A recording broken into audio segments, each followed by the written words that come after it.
Alléluia. Gloire à Dieu.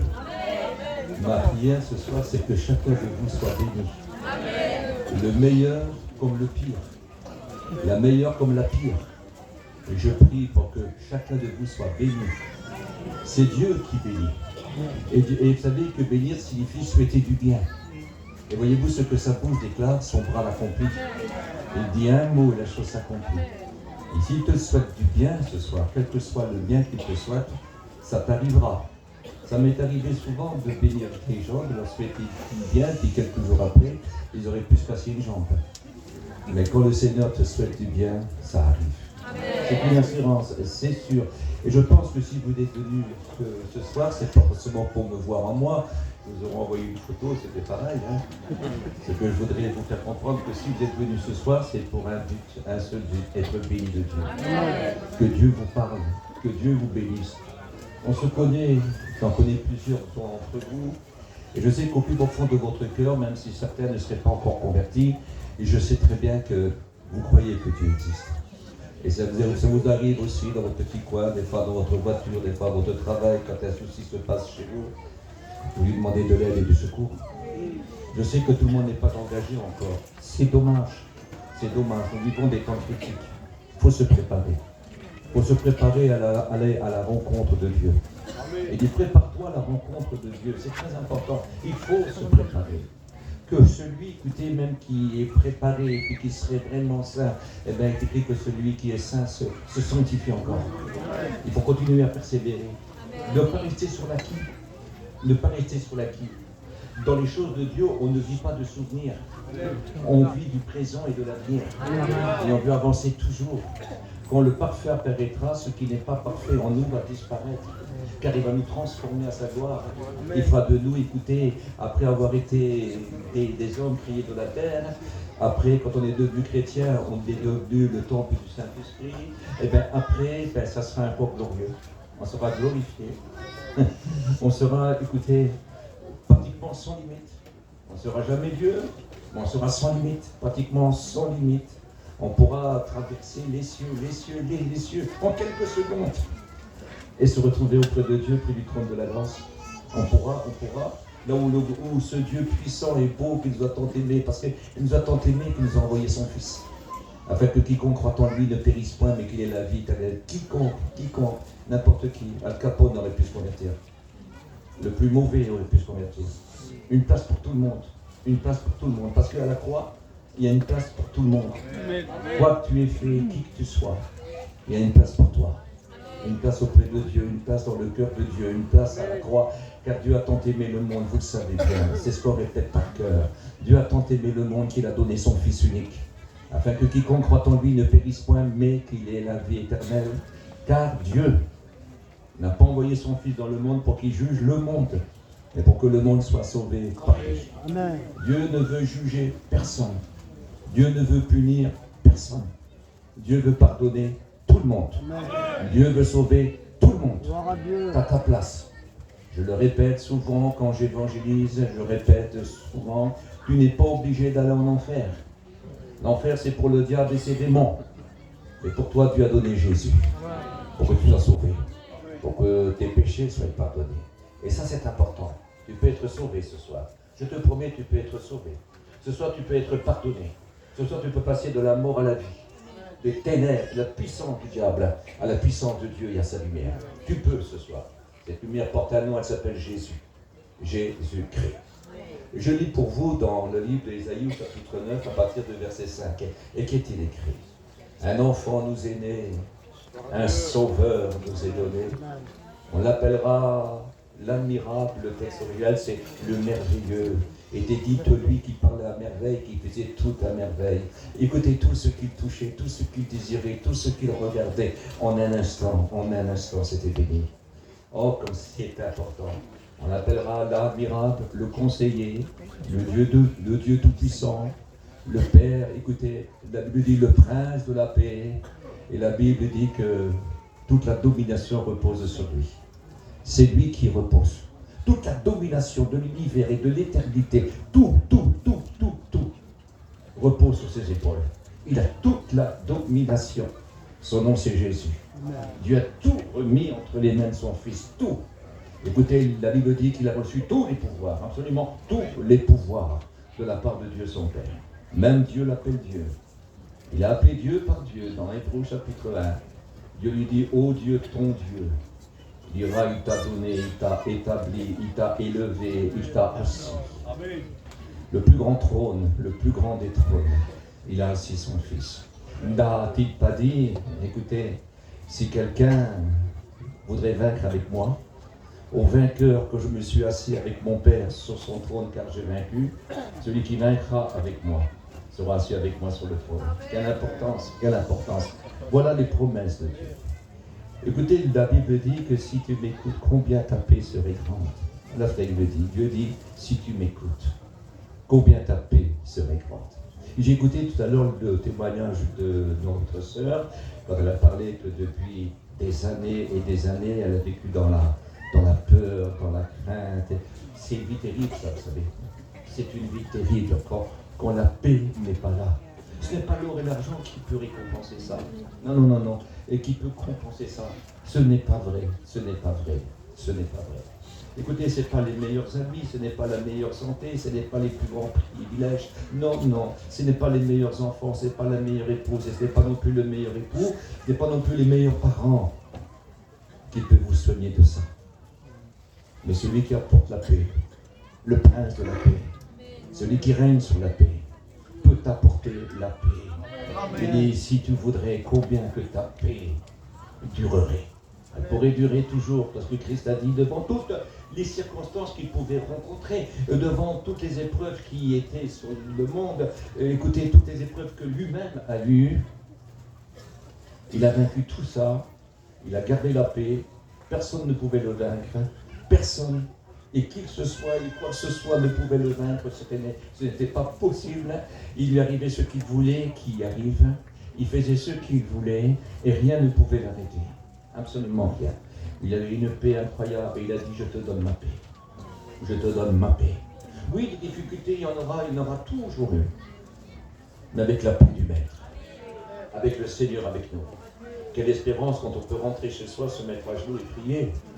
Quand on peut tout lui dire. On peut tout lui expliquer. Il faut tout lui dire. Ne te gêne pas de tout lui dire. Il peut tout entendre. Et il veut tout entendre. Il aime quand on croit en lui. Il aime quand on lui fait confiance. Écoutez, il accepte, il accueille ceux qui le cherchent. Il dit, je me suis trouvé par un cœur brisé, par un cœur contrit. Quand le cœur est sincère, quand le cœur est vrai, quand il n'y a pas de manière, quand il n'y a pas de cité, quand c'est vrai, il sait se trouver. Il sait se trouver. On ne peut pas le tromper, on ne peut pas tromper Dieu. Et je bénis Dieu. Parce que le plus grand des coupables, c'est les sincères. Au moins, il pourra trouver Dieu. Et ça, c'est très très important. Écoutez, que ce ne soit pas le péché ou la honte que vous pouvez vivre qui peut changer ces choses-là. Ce n'est pas possible. C'est le prince de la paix. Il peut apporter la paix. La Bible dit, remettez sur lui tous vos soucis. Le texte original, c'est tous vos angoisses. Les angoisses, quelque chose de terrible. Les gens vont jusqu'au suicide. Parce que les angoisses, écoutez, engendrent en vous de l'épouvante et de la terreur. Et les gens vont jusqu'au suicide. Des gens se mettent à se droguer, d'autres à boire, et à faire n'importe quoi, n'importe quoi, n'importe quoi. Mais rien ne peut vaincre quand les angoisses sont sur vous. Ce n'est pas possible. Et aujourd'hui, le monde, écoutez, dans un grand nombre, dans un très grand pourcentage, dans le monde entier, la plus grave de toutes les maladies, si vous avez entendu par notre petite sœur qui a rendu témoignage tout à l'heure, les angoisses. Mais remettez sur lui tous vos angoisses, car lui-même prend soin de vous. Parce que ce que personne ne peut faire, lui, il peut le faire. Amen. Écoutez, la prière, quelle importance. La prière sincère d'un pécheur repentant. La prière sincère d'un angoissé qui cherche de l'aide et du secours. N'est-il pas écrit quand le malheureux crie, l'Éternel l'entend et le délivre de toutes ses détresses? Est-ce que c'est écrit? Oui ou non? Amen. C'est écrit. C'est pour toi mon frère, c'est pour toi ma soeur, c'est pour toi mon ami. C'est pour toi si tu le désires. C'est le prince de la paix. Il règne sur la paix. Il se présente comme étant le prince de la paix. C'est lui le patron de la paix. Amen. C'est lui qui donne la paix. Amen. C'est lui qui la communique, cette paix-là. Elle peut durer en tout temps. Souvenez-vous quand il était dans la barque et qu'il dormait. Et puis là, la tempête est venue sur le lac d'une façon particulière. Et déjà la barque se remplissait d'eau. Et les marins expérimentaient les hommes du lac, les pêcheurs du lac, qui ont grandi là, de père en fils, de père en fils, de père en fils, qui connaissent le lac, qui connaissent le temps, qui connaissent quand les nuages y viennent, ils connaissent quand le vent vient, ils savent. Là, ils ont vu que c'était surnaturel. Et écoutez, ils avaient peur, ils ont paniqué. Jésus dormait parce qu'il était la paix. Il dormait, ils l'ont réveillé, puis il a calmé la tempête. C'est beau, hein? Parce que la paix peut calmer vos tempêtes. Il faudrait tellement que tu puisses réaliser, mon rêve, j'ai prié, Seigneur, il faudra que tu les bénisses. Il faudra que tu leur donnes. Je n'ai pas envie de leur donner un super message. Il n'y a pas de bon message, mais le message de la vérité. Jésus c'est la vérité. Il a dit, je suis la vérité. Est-ce que ça bouge d'éclat son bras, a compris? Il n'y a rien qui peut l'empêcher de faire ce qu'il veut quand il a décidé de le faire. Et devant un pécheur repentant ou un angoissé malheureux, quand un malheureux crie, alors là il parle. Là, il agit parce qu'il a promis de le faire. Il a promis de pardonner le pécheur et le délivrer de ses pécheurs. Et il a promis de venir en aide à l'angoissé, aux malheureux. Alors, les angoisses peuvent venir des maladies, les angoisses peuvent venir de tas de choses, des chagrins terribles, écoutez, qui peuvent vous faire perdre parfois la tête. Eh bien, écoutez, il a promis de vous venir en aide. Il a porté la paix. Vous pouvez tout lui demander. Faites savoir tous vos soucis, faites savoir tous vos besoins, faites savoir tous vos angoisses. Quelle importance, quelle importance. Écoutez, il n'y a pas de paix sans prière. On ne trouve pas le Seigneur sans prière. Mais la vraie prière, écoutez, la vraie prière. La vraie prière, c'est l'homme et la femme qui s'approchent du maître avec un cœur comme ça. Même s'il a péché, mais il revient, il vient chez son maître. Et il demande pardon à son maître. Et il demande à Dieu, écoutez, de l'aide et du soutien. Et il se dit, je laisserai trouver par celui qui me cherche. Je me laisserai trouver, je ne jetterai pas dehors les mots noirs sur blanc, je ne jetterai pas dehors celui qui vient à moi. Je me laisserai trouver par le cœur contrit, le cœur brisé. N'est-il pas le réparateur des brèches? N'est-il pas le réparateur des cœurs brisés? Écoutez, il est possible que tu manques rien ou toi tu manques peu tout, mais c'est pas seulement ton abondance ou ton besoin qui fait la différence. Ce qui fait la différence, c'est que ton esprit est abattu, c'est que ton cœur est brisé. Et il n'y a que lui qui peut le faire. L'argent, la pauvreté ne peut pas réparer ça. Mais le Christ Jésus peut le faire. Et ce soir, tu peux trouver cela. Parce qu'on donnerait tout. C'est la plus grave de toutes les maladies. C'est un cancer qui ronge votre âme et votre esprit. Voilà ce que c'est que l'angoisse, la peur. Voilà ce que c'est que les terreurs et les épouvantes. Voilà ce que c'est. Et ça ronge. Autrefois, on appelait ça la maladie imaginaire et on se moquait de ces gens-là. Mais depuis qu'on a lu la Bible, on sait que ce sont des malheureux. Et c'est une maladie réelle, qu'on ne peut pas découvrir, écoutez, avec un stéthoscope. Ce n'est pas avec le scanner qu'on peut la voir, mais le Seigneur la voit et il peut la chasser. Amen. Il peut la guérir. Pourquoi je dis ça ce soir? Ben, je dis ça tout simplement parce que la plupart de toutes les misères, la plupart de tous les abandons, la plupart des plus graves bêtises, c'est le désespoir qui vous emmène. Et Dieu veut vous aider. La véritable espérance, le véritable espoir. N'est-il pas écrit que lui, il sait ce que vous avez besoin. Lui, il sait. Alors, il ne sait pas pour vous négliger, ni pour vous accuser de quoi que ce soit. Il dit, venez à moi, déposez sur moi tous vos soucis. Parce que, écoutez, un des plus grands de tous les soucis, c'est quoi? C'est le péché aussi. Le péché. Quand il vous prend, quand il vous saisit, quand il vous emprisonne, quand vous ne pouvez plus rien faire, quand il est plus fort que vous, quand le péché devient votre drogue. Pas seulement la drogue cocaïne, non, le péché. Quand l'âme est malade de son péché, quand l'esprit est pourri par son péché, et qu'il donne ensemble des ordres mauvais à votre corps, et qu'il fait n'importe quoi ce corps, selon que votre âme et votre esprit le désirent. Est-ce que vous réalisez ça? Ça, personne ne peut guérir. Ce n'est pas vrai. La prison ne peut pas guérir. Là, écoutez, même la peur ne peut pas guérir ces choses-là. On le fait en cachette si personne ne nous verrait. Est-ce que vous comprenez ça? Mais Satan le voit, parce que c'est Satan qui fait ces choses-là. C'est Satan qui fait ça, qui fait ces choses-là. Parce que oui, sa raison d'être, c'est de faire souffrir. Il choisira des hommes et des femmes pour vous faire du mal à vous. Est-ce que vous réalisez? Et ça, c'est très très rare. Mais après, il choisira des hommes et des femmes pour faire du mal à ceux qui vous ont fait du mal. Parce que c'est de cette façon qu'il tire sa joie, qu'il tire sa paix à lui. Parce que lui, c'est tourmenté, hein. Lui, c'est tourmenté depuis des millénaires, depuis qu'il a été précipité d'en haut. C'est tourmenté. Et lui, voir souffrir, ça, c'est sa nourriture. Ça, c'est sa joie. Ça, c'est son bonheur. Il paye mal ses serviteurs, il ne les aime pas. Il n'aime pas ses serviteurs, ni ses servants. Il en fait des esclaves. Il en fait des esclaves et des malheureux, des insatisfaits, des insatisfaits. Oui, on dort mal avec Satan. Mais avec Dieu, c'est la paix. Amen. Avec Dieu, c'est la paix. Avec Diet, c'est la paix. Et la paix, écoutez, on peut la trouver dans n'importe quelle circonstance. Dans les jours mauvais comme dans les jours meilleurs, on peut trouver la paix de Dieu. Parce que c'est une paix qui est plus grande que la tempête. On ira de l'autre bord. On y arrivera. Pas qu'il se lèvera. Lui, notre paix. Je voudrais vous dire une chose. Il était à côté d'eux, puis il dormait à côté d'eux. Mais aujourd'hui, on a un privilège encore plus grand. Il est là. Il est là. Il est dans notre cœur. Nous sommes devenus le temple du Saint-Esprit, le temple de Dieu. Dieu est avec nous. Ce n'est pas de la religion, ça. Ce n'est pas de la religion. La religion a dit, fais ça, et peut-être tu seras sauvé. Jésus dit, viens à moi, laisse-moi faire, et je te sauverai. Amen. Tu seras sauvé. Quelle importance. Il a dit, en vérité, je vous le dis, celui qui croit en moi, à la vie éternelle. C'est-à-dire, il est sauvé. Est-ce que vous savez que l'Esprit de Dieu dit à notre esprit, à nous, que nous sommes enfants de Dieu? Dit à notre âme, nous sommes enfants de Dieu. Notre âme a été rachetée pour Dieu, rachetée pour Dieu, rachetée pour Dieu. À quoi ça mérite-t-il à un homme de gagner le monde s'il perd son âme? Et puis quoi? Qu'est-ce qu'il pourrait donner en échange de son âme? Rien.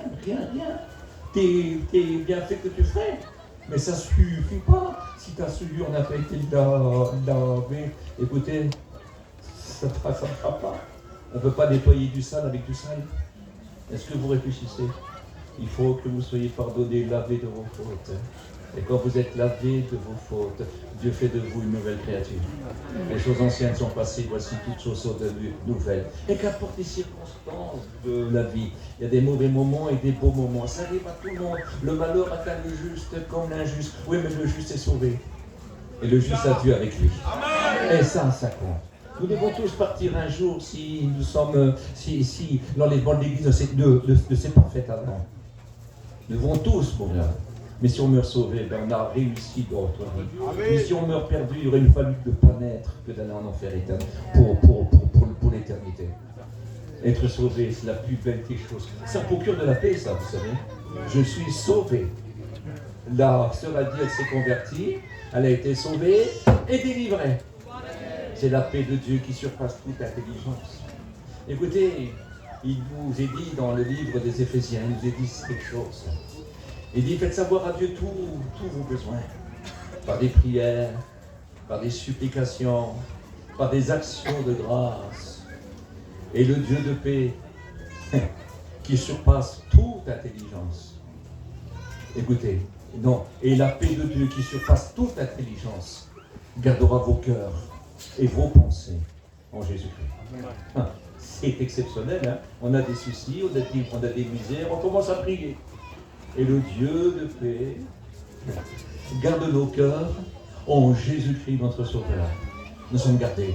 Nous sommes apaisés comme un petit enfant qui va se mettre à pleurer. Quand la misère est là, quand le chagrin est là, quand la déception est là, écoutez, quand le drame est arrivé, on est là, on se met à prier. On se met à prier. On se met à prier. On se met, écoutez, à lui donner nos actions de grâce. Oui, Seigneur, merci. Merci. Et parce que tu m'aides, parce que tu me regardes, parce que tu es avec moi, parce que tu es fidèle, parce que tu es bon, parce que tu ne changes pas. Tu es le même hier, aujourd'hui, éternellement. Ton nom, c'est éternel, éternel. Tu ne peux pas changer. Et tu es tout puissant. Tu es avec moi. Alors il se passe une chose. Et le Dieu de paix garde nos cœurs et nos pensées en Jésus-Christ, notre Sauveur. C'est-à-dire, nous sommes consolés. Nous sommes flattés, comme un petit enfant qui pleure, et puis voici que son père vient et qui le console. C'est de cette façon-là. Avec Dieu, on prend des forces, vous savez. Avec Dieu, tout est possible. Un tout instant, il peut tout changer. Il n'y a rien de trop dur, il n'y a rien d'impossible à Dieu. Il appelle ce qui n'existe pas encore, et voici que ça apparaît. Est-ce que la foi ne serait pas, écoutez, l'espérance, écoutez, c'est la manifestation des choses qu'on espère. Est-ce que la foi ne serait pas la démonstration des choses qu'on n'avait pas, mais qu'on espérait, mais qu'on voulait, et ça apparaît, ça apparaît, ça apparaît. J'ai souvent demandé de l'aide à Dieu, quand ça allait très très mal. J'ai demandé de l'aide et du soutien. Il est toujours venu à mon aide et j'ai traversé. Depuis 50 ans, je traverse. Depuis 51 ans, je traverse. Pourquoi? J'ai passé par ces épreuves-là, mais je traverse. Pourquoi?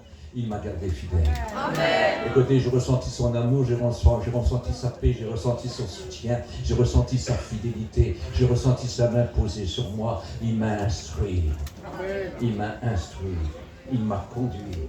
Il m'a montré toutes choses. Il m'a appris toutes choses. Et ça, c'est très, très important. Alors, je marchais. Ni les tempêtes, ni les averses, ni le feu, tout ce que vous voulez. Rien n'a pu m'empêcher de passer.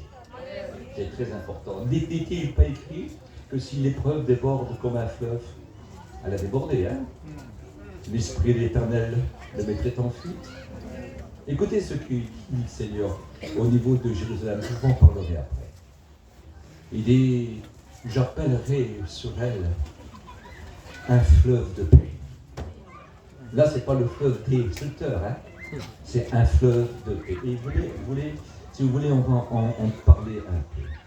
Il s'appelle Daniel. Dès sa jeunesse, alors qu'il est un adolescent encore, le grand Nebuchadnezzar, le roi de Babylone et de la Syrie, est venu faire la guerre à Israël. Et puis, comme beaucoup en Israël avaient laissé Dieu pendant 70 ans, il avait dit, vous serez captifs pendant 70 ans. Je ne rentre pas dans tous les détails. Et puis, voici qu'ils ont été captifs. Et voici que Daniel, avec trois de ses compagnons, Anania, Azaria et Michaël, ont été pris. Ils sont partis donc à Babylone. C'était des jeunes gens qui étaient beaux, qui étaient instruits, qui étaient nobles, parce qu'ils prenaient que ça pour servir dans la maison du grand roi de Babylone. Ils prenaient des gens qui étaient nobles, qui étaient royaux, qui étaient beaux et qui étaient intelligents, mais des facilités à apprendre. Et puis ils étaient très intelligents. On a changé leur nom. Quand ils sont arrivés à Babylone, on a appelé Daniel Belshazzar le dieu de Babylone et le dieu de Nebuchadnezzar. Mais c'est un faux dieu. On a appelé Michaël, Azaria et Michaël, et Shadrach, Meshach et Abednego. On a changé leur nom, mais on n'a pas changé leur cœur. On n'a pas changé leur Dieu. Ils n'ont pas pu. On leur a donné des noms de faux dieux. Écoutez, on leur a appris une nouvelle langue, mais quand ils parlaient à Dieu, c'était toujours eux. Ils sont attachés à Dieu. Ils ont resté fidèles. Écoutez, ils étaient prêts à tous les sacrifices s'il le fallait. Même s'il fallait en mourir, ils ne voulaient pas. Non, mais Dieu les a gardés toujours. Pourquoi? Ils aimaient Dieu. Ils n'étaient pas là pour rien. Il faudra qu'ils touchent le cœur de Nebuchadnezzar.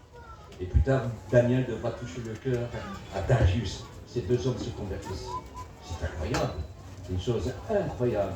Écoutez, ils étaient fiers de prendre des prisonniers, en faire des esclaves, se moquer de leur Dieu. Et voici que grâce à ces gens-là, ces gens ont vu la grandeur de Dieu. C'est exceptionnel. Et puis, voici que maintenant, Daniel est devenu vieux. Très très vieux.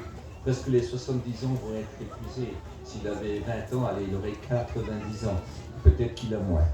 Mais je vais essayer que vous essayiez de comprendre ça. Maintenant, Nebuchadnezzar, il démord son petit-fils qui était Belshazzar. Écoutez, il démord aussi. Et il se passe que Darius, le roi des Mèdes et des Perses, est venu à conquérir la ville de Babylone, qui était imprenable. Mais Dieu a plongé, écoutez, les gens de Babylone ont commencé à voir parce que ça avait trop Dieu fait. Ils ont commencé à voir qu'ils ont tous dormi. Je ne sais pas combien de temps qu'ils ont dormi, mais tout ce que je peux vous dire, il n'y avait que l'Euphrate qui passait, qui traversait ces villes-là. Parce que les murailles étaient très très hautes, c'était infranchissable. Et ils ont rentré, ils ont détruit les fleuves, tout à sortir. Il y a quand même que ça dure un temps. Et ils ont rentré par là. Ils ont rentré dans la ville. Et ils s'en est emparés. Et puis, il nous a dit, quand ils sont là, ils ont eu des petits soucis, ils ont voulu savoir certaines choses. Et voici quelqu'un dit, tu sais ici, tout le temps de Nebuchadnezzar et de Belshazzar, tout ça, il y avait un homme spécial, c'était un hébreu qu'ils avaient pris en captivité il y a très très longtemps, au moment où il faisait leurs excursions et qui ramenait toutes sortes de gens. Et bien, aujourd'hui, il est vieux, il s'appelle Daniel. Et tu as vu, ça voulait voir ce Daniel là. Et Daniel est venu, mais alors il avait une intelligence incroyable, Dieu était avec lui. Et il lui a un petit peu expliqué des choses, une pratique qui va le mettre à la tête. Écoutez, ça va être le plus grand sage, le plus intelligent, celui qui va apporter au roi le plus de choses. Et Dieu l'a mis à la tête, plus grand que tous les autres. Mais bien sûr, ils étaient chaleureux. Ils ont bien voulu que Daniel disparaisse pour qu'il prenne leur place. Alors ils ont été voir le roi, trois venus vers eux, certainement qui étaient préoccupés par le roi. Il dit, voilà, écoute, comme tu es un grand roi, tu es un roi merveilleux. Il n'y a pas plus beau, il n'y a pas plus grand, il n'y a pas plus fort que toi. Alors, on voudrait que tu fasses une chose. Pendant 30 jours, mais c'est normal qu'on te loue, c'est normal qu'on te prie à toi, c'est tout à fait normal. Il faut que toutes les prières vont vers toi, et puis commençons à le flatter, et lui dans sa vanité. Il dit d'accord. Alors il a signé le décret. Et puis le principe de décret doit se faire. Et pendant 30 jours, il faut qu'on prie celui-là, moi là. Oui, mais Daniel entend ça. Qu'est-ce qu'il fait à ce moment-là? Il monte, il rentre dans sa chambre, il ferme la porte, mais c'est la chambre supérieure. Car comme c'est un homme très très important, il vit à Babylone, mais sur les jardins suspendus en haut. Ce sont les princes, ce sont les grands de Babylone qui habitent là. Et là, il ouvre sa fenêtre en direction de Jérusalem. Et puis, 3 fois par jour, comme à son habitude, il se met à louer son Dieu, mais fortement. On l'entend. Rien ne l'arrête. Absolument rien. Alors, bien sûr, il s'est passé une chose, qu'il a ouvert ses fenêtres là, en direction de Jérusalem. Je lis dans l'évangile de Luc et de Matthieu, il vous est parlé par exemple de Capernaum. À Capernaum, Jésus vivait là. À l'âge de 30 ans, il a quitté Nazareth et il est venu faire sa demeure à Capernaum. Et je dirais qu'à Capernaum, une fenêtre est ouverte vers le ciel. Il se passait des miracles et des prodiges qu'on ne pouvait pas vous imaginer. Écoutez, on venait de tout partout. Écoutez, quand on a le dos sur Capernaum, si on va à droite, on s'en va à la Méditerranée, sous la route de l'Europe. Mais sous la gauche, et tout au bout à la mer Rouge, sur la gauche, c'est le continent africain. Et puis sur la droite, ça sera le continent asiatique, c'est-à-dire l'Asie. Et puis pour Rome, c'était très important, c'était une via romaine, comme une autoroute qu'il fallait qu'on paye. Et puis alors c'est des multitudes de fréquentation. Les gens passent, c'est une ville de commerce, écoutez, ça devient très grand. Il y a 10 grandes villes autour du lac de Galilée qui fait 22 km et demi sur 11 km de large. Et puis une profondeur de 100 mètres. Alors il se passe qu'ils sont autour, et puis on emmène des malades de partout. Jésus est célèbre, son nom est devenu célèbre, il guérit gratuitement. Les aveugles voient, les boiteux marchent, les sourds entendent, les muets parlent. Toutes les malades, n'importe quelle maladie, vous êtes guéris. Écoutez, les lépreux sont purifiés et les démons sont chassés. On amène des démons attachés avec des chaînes, des démoniaques, ils écument, ils sont mal polis, c'est une horreur. Et puis Jésus les délivre. Et voici des gens qui repartent bien en chantant, en louant Dieu, parce qu'ils sont libérés des démons qui les ont tués. Je ne sais pas si vous réalisez ça. Jésus n'est pas venu pour juger, mais pour sauver. Et quand on a amené nos enfants malades, ou nos enfants mal, écoutez, quand on a amené la belle-mère ou le beau-père ou n'importe qui, quand on l'a amené vers Jésus, Jésus le guérissait. Oh, il y avait des multitudes, la réputation du Christ était immense. Était immense. Mais Cappadoce ne voulait pas se convertir. Ne voulait pas se convertir. Il y avait une fenêtre qui était ouverte. Et puis, à plus de 1000 km, 2000 km en Assyrie, à Babylone, il y a un homme qui a 90 ans, 85 ans, qui loue son Dieu et qui regarde vers Jérusalem. Pourquoi? Parce que, écoutez, très très important, là-bas venaient toutes les promesses. Toutes les promesses étaient là-bas. Et nous devons avoir une fenêtre ouverte. Donc la Bible dit, levez les yeux au ciel. Et dit que vos yeux soient fixés en haut. Où Christ est assis à la droite de Dieu. Où il règne, qui peut tout apporter. Où Dieu dit toujours oui, à cause de son Fils. Est-ce que vous réalisez ça? Et nous avons toujours une fenêtre ouverte. Car à cause qu'ils n'ont pas respecté ces fenêtres qui étaient à Capharnaüm, qui pouvaient être payées, ben là, la ville de Capharnaüm, de Sepharvaïm, de Bethsaïda, ont été rasés. Et plus jamais ils ont été reconstruits. Jésus a maudit ces trois villes-là, alors que c'était la capitale des miracles, la capitale des guérisons. Des multitudes, il venait des foules de partout, de Jérusalem, écoutez, de partout. Ils traversaient le lac même en bateau pour se rendre à Cappadoce quand Jésus était là. Et tout le monde était guéri. Des multitudes étaient guéries. Tous ceux qui venaient. Et à Cappadoce, il n'y a que d'autres. Le Seigneur, ça l'a irrité. Ils voyaient de leurs propres yeux. Écoutez, ils se servaient de lui. Quand il donnait du pain, quand il donnait du poisson, et quand il guérissait les malades, mais ils ne se convertissaient pas. Ils venaient comme au revoir à un bon médecin, un bon docteur. Vous avez vu quand quelqu'un est malade, on connaît à Montpellier, ou on connaît à Toulouse, ou on connaît à Paris, des docteurs comme ça, et tout le monde y va. Mais on s'en fout du docteur en vérité. On y va parce qu'il soigne. Et ils venaient que pour être soignés. Ils venaient que pour recevoir, mais donner leur cœur, l'aimer, le respecter, croire en lui, faire sa volonté, aimer le suivre, lui rester fidèle et persévérer dans la fidélité. Eh bien, ils ne le faisaient pas.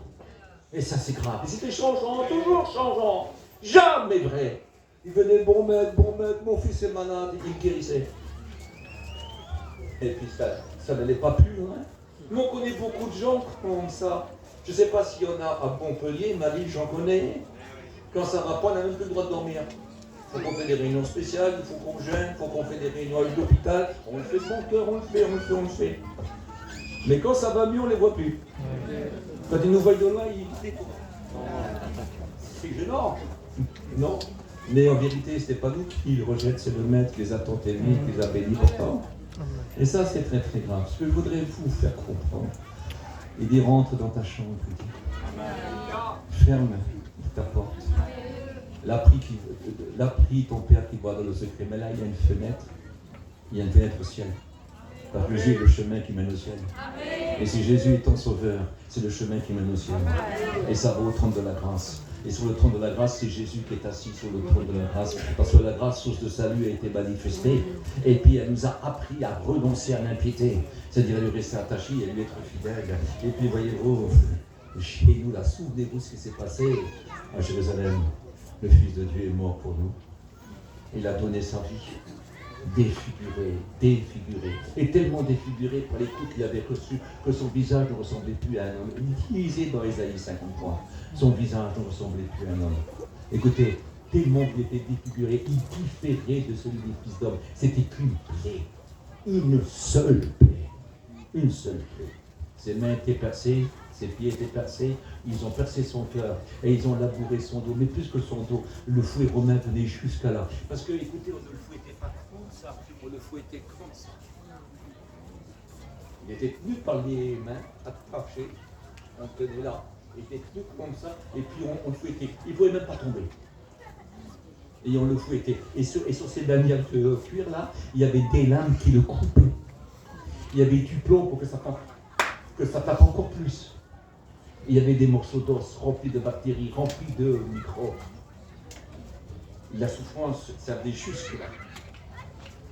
Et puis, il versait d'abondance. Mais écoutez, du sang en abondance. Du sang en abondance. Écoutez, si vous voudrez fermer vos yeux un petit instant, vous le voyez crucifié sur la croix. Si vous voudrez être intelligent, essayez de regarder son dos par derrière. Vous verrez la croix, peut-être elle prend ça là. Vous verrez de là jusqu'à là. Des sillons comme un champ qu'on a labouré. C'est ça le Maître Jésus. Une souffrance inouïe, une souffrance. Il est mort, écoutez, c'est dans ces meurtrissures que vous allez être guéri si vous êtes malade. C'est à cause de ces meurtrissures-là. À cause de ces souffrances-là. Vous pouvez être guéri de la tête aux pieds. Parce que même sur sa tête, les mauvaises pensées, les angoisses, les peurs, les soucis, les chagrins. Écoutez, le deuil perpétuel, on s'en sort pas, on s'en sort pas, on s'en sort pas. Toujours peur, toujours peur. Il y a eu cette couronne d'épines, symbole de malédiction. Regardez bien ces couronnes qu'on a pris écoutez, au printemps, entre le 15 avril, entre le 15 mars et le 15 avril, qu'il n'y a pas que faire eux. Alors il s'est passé là que c'est le bois d'acacia de là-bas. Ici, nos épines sont comme ça, mais elles font mal. Hein.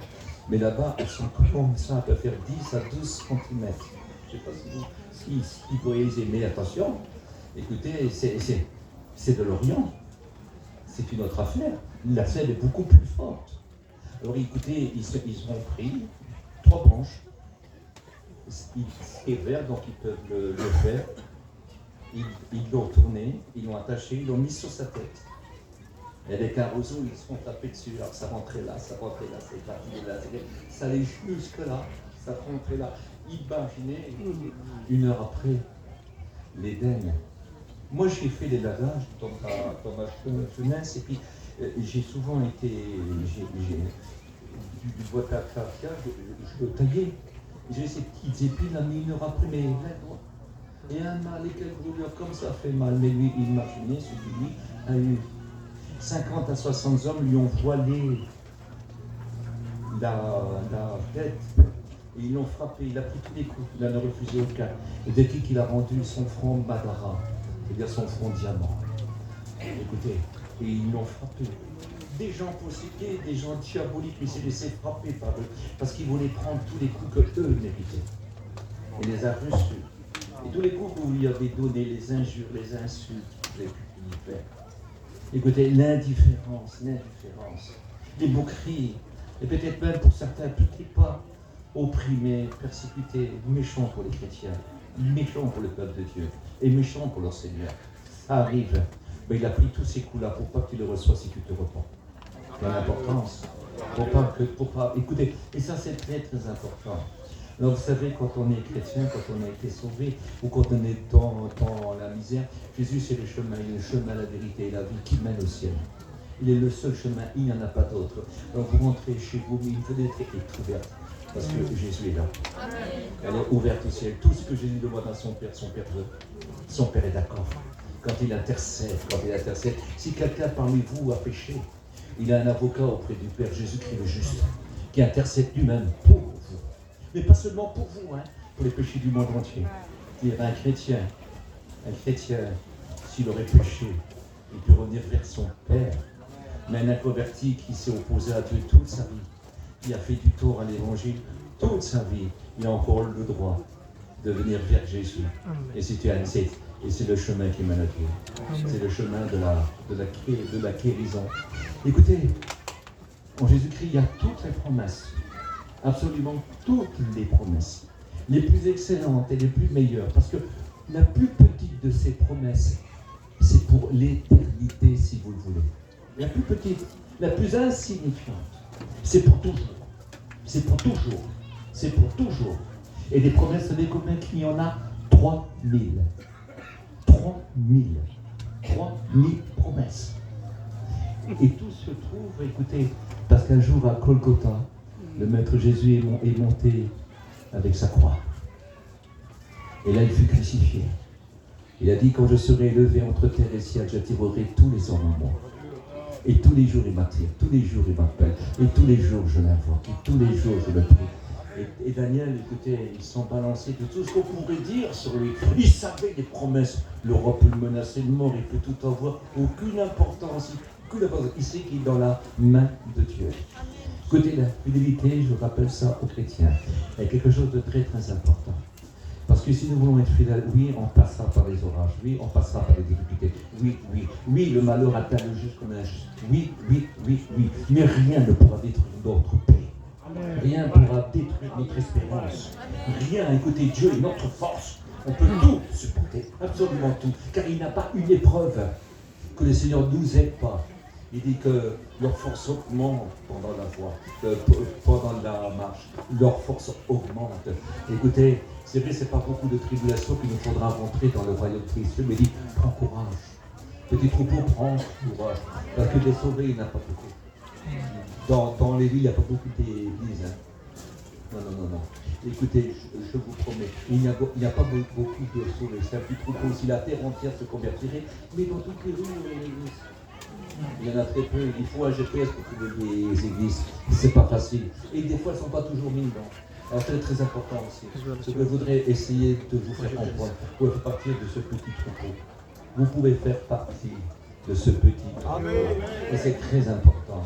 Écoutez, il a la force de nous garder jusqu'à la fin, parce qu'avec l'épreuve, il a déjà préparé le moyen de nous en sortir. Il dit, sois fidèle jusqu'à la mort. Amen. Et je te donnerai la couronne de vie. C'est marqué ça. C'est marqué dans le livre de l'Apocalypse. Sois fidèle jusqu'à la mort. Et je te donnerai la couronne de vie. Et tu vivras éternellement. Oui, mais ça, c'est pas un ordre, ça. Hein. C'est une promesse. C'est une promesse. Sois fidèle jusqu'à la mort. Il sait que sur lui, on peut rien faire. Et dit, tout est possible par celui qui me fortifie. Et je peux tout par celui qui m'a aimé. Il faut sa force à lui. Il faut sa force. Ça, c'est pas de la religion. C'est pas de la religion. Un petit enfant de 8 ans peut comprendre ce que je dis ce soir. C'est très très simple. Parce que l'évangile est très très simple. Parce que Jésus a parlé comme un simple homme. Il pouvait parler aux grands ou il pouvait parler aux petits. Mais à tous le même message. Tout le monde peut comprendre. Le plus dur peut comprendre. Et c'est pour ça qu'il peut rejeter. Ou c'est pour ça qu'il peut accepter. Qu'allez-vous faire ce soir? Moi je ne sais pas. C'est pas pour moi qu'il faut se convertir. Je ne sais pas. J'espère de tout mon cœur qu'il y aura été sauvé. C'était ma prière. C'était ma prière. Écoutez, je ne suis pas là pour être applaudi, je ne suis pas là pour être élevé. Écoutez, je ne suis rien parce que c'est pas que vous êtes élevé dans votre vie, dans votre cœur et dans mon cœur et dans ma vie. C'est Jésus-Christ, le Fils de Dieu. C'est le Sauveur, le chef suprême de l'Église. C'est un bon chef, hein? Et c'est un grand roi, et c'est un grand guerrier. Il nous soutient. Écoutez, il nous soutient. Celui qui est contre nous est peut-être plus fort que nous. Mais celui qui est avec nous est plus fort que nous. Et ça, c'est important. Et on tient. On avance. Et on ira jusqu'au bout. Et celui qui persévère jusqu'à la fin sera sauvé. C'est l'importance. Il y a une petite fenêtre, ne la méprise pas. Rappelle-toi ce que Jésus a fait. N'est-il pas écrit, souviens-toi de Jésus-Christ, issu de la postérité de David, mort et ressuscité selon mon évangile. Souviens-toi. Ce soir, souviens-toi de Jésus-Christ. Je ne connais pas ta vie, je ne connais pas tes problèmes, je ne connais pas ton péché. Je ne connais rien de toi, absolument rien. Mais lui, il sait. Et il t'appelle aussi à toi. Tu as autant de prix, autant de valeur que s'il y aurait l'apôtre Paul ou l'apôtre Pierre qui serait ici ce soir. Qui vaut si cher. Et vous est estimé au prix divin. Ce n'est pas par de l'or, ni de l'argent, ni par des choses périssables que vous avez été rachetés de la même manière de vivre héritée de vos parents. Mais c'est par le sang précieux de Jésus-Christ comme d'un agneau sans tache et sans défaut. Et manifesté ce soir, si tu veux, tu peux être sauvé. Amen. Tu peux être sauvé. Amen. Tu peux être lavé de tes fautes. Si parmi nous, il y aurait un ancien chrétien, une ancienne chrétienne qui serait tombée, il n'est pas trop tard de revenir à Jésus-Christ. Il n'est pas trop tard de crier à lui. Il n'est pas trop tard. Il n'est pas trop tard. C'est jamais trop tard. La Bible dit, prépare-toi à la rencontre de ton Dieu. Décrit, si tu entends sa voix, n'endurcis pas ton cœur. Tout ce que je vous ai cité, c'est marqué ici. C'est marqué dans la Bible. C'est la réalité. Ce livre est la vérité. C'est le livre le plus lu de la terre, mais aussi pour beaucoup le plus mal lu. C'est le livre de la grâce. C'est le livre du pardon de Dieu, de la miséricorde. Dieu a dit, vous ne savez pas, vous ne comprenez pas que le cœur de mon Père, que le cœur de Dieu n'est que miséricorde. Et il est la preuve lui-même de l'amour de Dieu. Dieu a prouvé son amour quand Christ est mort pour nous. Il n'est pas seulement mort pour tes péchés passés, pour tes péchés qui, d'autres fois, si tu te sentirais sale aujourd'hui, il est là. Il peut encore, il peut encore. Si ta vie est sale, si ta vie est souillée, sache que le sang de Jésus-Christ peut la purifier. Tu peux passer véritablement de l'amour à la vie. Tu as le droit d'être sauvé ce soir. Je t'en supplie, tu as le droit d'être sauvé. Tu as le droit d'être sauvé. Vous savez ce qu'ils ont fait? Alors ils l'ont vendu. Il va te trouver le roi. Le roi, quand il a su que c'était Daniel, son cœur était... Ah, il dit, non, c'est pas vrai, c'est pas lui.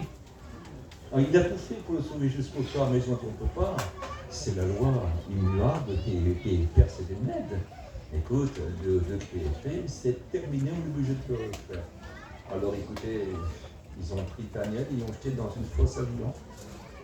Et puis la pierre a été coulée, elle a été scellée, et puis voici qu'il y avait le cachet de Darius ainsi que le cachet de ses grands. Mais toute la nuit, le roi ne dort pas. Toute la nuit, il est chez lui. Et dès le matin, il s'en va. Et puis il crie fort, il y a la pierre, mais il crie fort, il dit Daniel, parce qu'il le connaît, personne ne le voit, c'est son secret. Il dit Daniel, serviteur du Dieu vivant.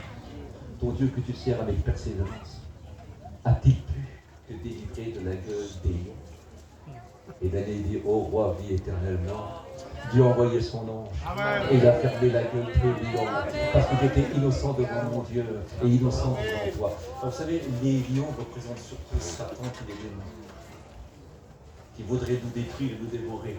La Bible dit, ne jetez pas vos perles aux pourceaux, mais les choses saintes aux chiens. Car après les avoir dévorés, à les avoir écrasés, les avoir piétinés, que vous aurez plus de force, que tu auras mangé toute votre force, il se retournera et c'est vous qui vous dévorera. C'est très, très important. Écoutez, allons jusqu'au bout, parce que même à la fosse au lion, Satan ne peut rien faire. Nous sommes dans la main de Dieu et nul ne peut le ravir. Personne ne peut nous ravir de cette main-là. Il a dit, mon Père est plus grand que tous. Que ce soit Satan, c'était n'importe quel roi. Non, non, mon Père est plus grand que tous.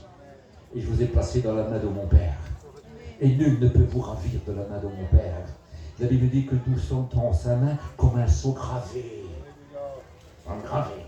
Nous sommes sceptiques.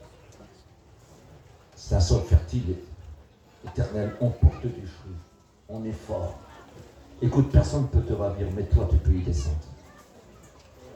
Écoute, si tu n'as jamais monté dans cette main-là, demande à Jésus de t'y mettre. Dans cette main-là, c'est la main la plus grande. C'est la main la plus merveilleuse. Écoute, reviens au gardien de ton âme. Ce gardien-là s'appelle Dieu, mais il s'appelle aussi Jésus. Si tu voudrais ce soir, ta vie pourrait changer. Ce n'est pas de la religion, je ne parle pas de religion. Et j'aime te dire, je ne parle pas d'un pasteur, jamais, surtout pas d'un pasteur. Il dit d'un curé, il dit d'un imam, il dit d'un rabbin. Je parle de Jésus-Christ, le Fils de Dieu, le Sauveur du monde, parce que c'est lui qui s'est donné pour nous. Et c'est lui qui a ressuscité pour nous. Et c'est l'avocat qui gagne tous les procès. Tous les procès. Absolument tout. Même s'il serait aussi grand, aussi haut que les étoiles, le chef d'accusation. Je peux vous garantir que si Jésus intercède, c'est terminé. Qu'elle intercède avec son sang. Une seule petite goutte pourrait sauver la terre entière. Une seule petite goutte. C'est à travers ce sang-là que Dieu veut te rendre joyeux ce soir. Accepte, tu peux être sauvé. Le pire des pires comme la pire des pires. Tu as le droit d'être sauvé ce soir. Ne reste pas perdu. Ne reste pas perdu, ça serait trop bête. Écoute, ça serait trop bête. Écoute, ça aurait été préféré que tu naisses pas. Qu'après avoir entendu cela. Tu sais ce que la Bible dit? Ils sont donc inexcusables, car ayant entendu, ils n'ont pas cherché. C'est pas moi qui le dis, c'est la Bible. Ils sont inexcusables. Il aurait fallu ne pas naître. Il aurait mieux fallu, écouter, mourir à la naissance. Ça aurait été mieux que de se retrouver en enfer pour l'éternité, parce qu'au moins là, tu aurais été innocent. Tu aurais été innocent. La Bible dit que le royaume des cieux est pour ceux qui le ressemblent. Et ceux qui le ressemblent, il dit, ce sont les enfants. Il a présenté un petit enfant. Il dit, écoutez, le plus petit dans le royaume des cieux, un petit enfant sauvé. Les enfants sont purs, que ce soit un enfant d'un criminel ou d'un gentil, c'est exactement pareil. L'enfant est pur, l'homme a été créé parfait, mais c'est en grandissant qu'il a cherché beaucoup de détours. Cet enfant est innocent, il est sur l'âge de l'innocence. Il aurait fallu que tu meurs à ta naissance, de ne jamais être sauvé, d'être pardonné de tes péchés. Écoute, je vais dire une chose encore plus grave. Je ne te le souhaite pas, ça ne t'arrivera pas. Mais il aurait mieux fallu que tu sois dans la plus grande misère, que tu sois malade, la tête au pied, que tu souffres toute ta vie, que d'être perdu. Parce que si aujourd'hui, écoutez, vous pourrez seulement un seul instant, vous pourrez voir la gloire de Dieu, eh bien, écoutez, et si je dirais que tu n'auras plus rien, tu souffriras toute ta vie, mais tu seras sauvé, ben chacun de nous dirait oui. Ah oui, ah oui, ah oui. Faut une vie de misère et de souffrance, mais après aller au ciel, mais tu ne donneras pas une vie de misère et de souffrance. Il a dit qu'il serait ton aide et qu'il ne faudra pas plus. Il veut rester avec toi. Ton argent n'en a pas besoin, tu sais. Il en a tranquille en veut. D'abord, tout ce qu'il y a sur la terre, c'est lui qui a payé. Tout l'or et l'argent, les pierres précieuses. Écoutez, on n'a même pas encore découvert le quart. Il y en a, il y en a, il y en a, il y en a.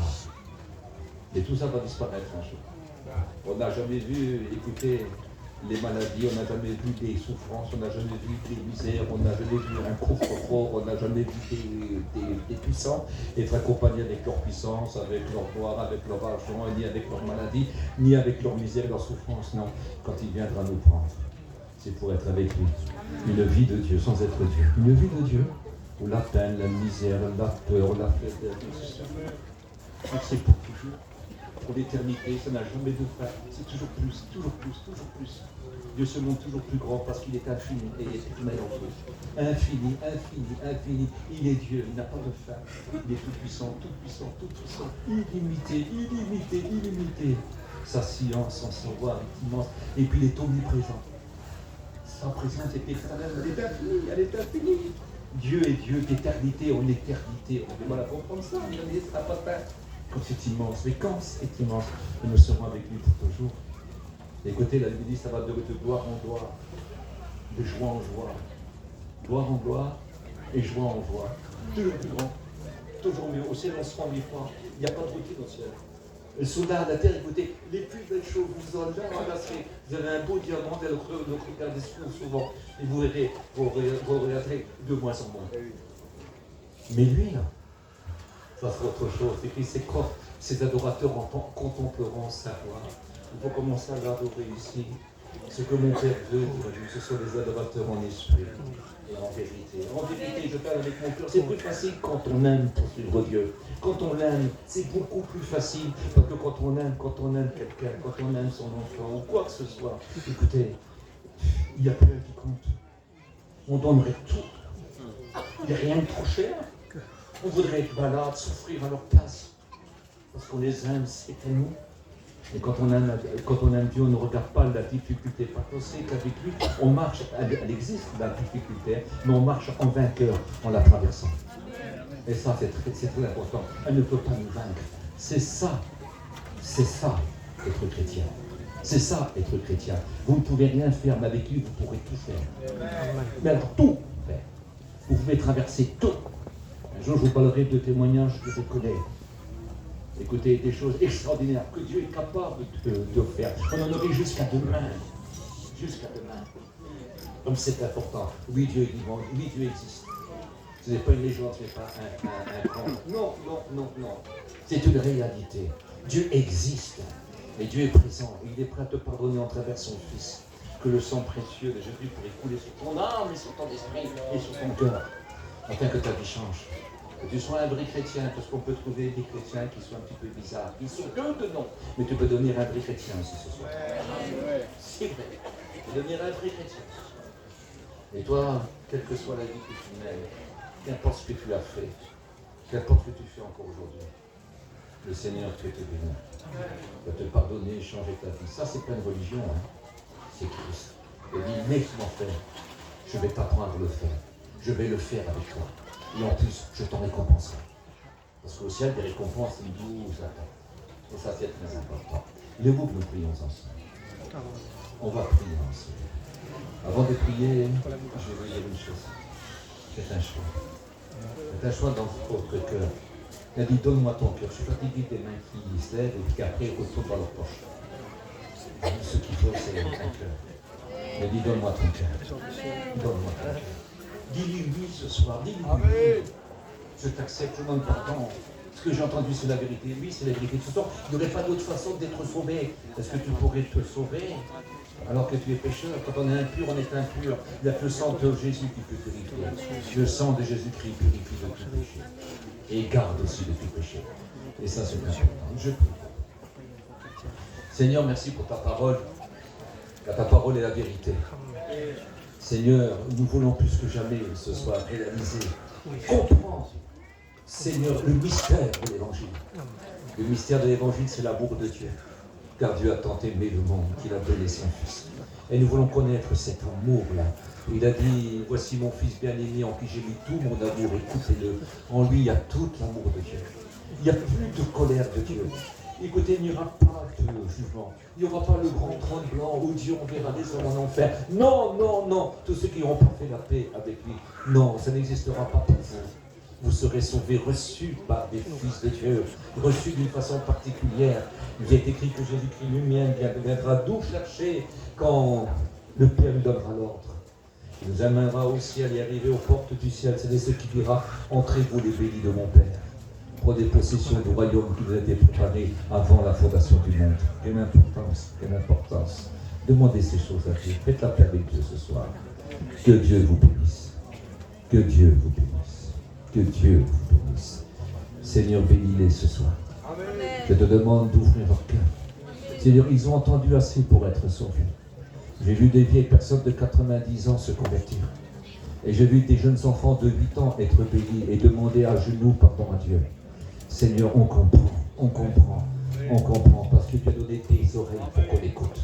À ta revient toute la gloire. Amen.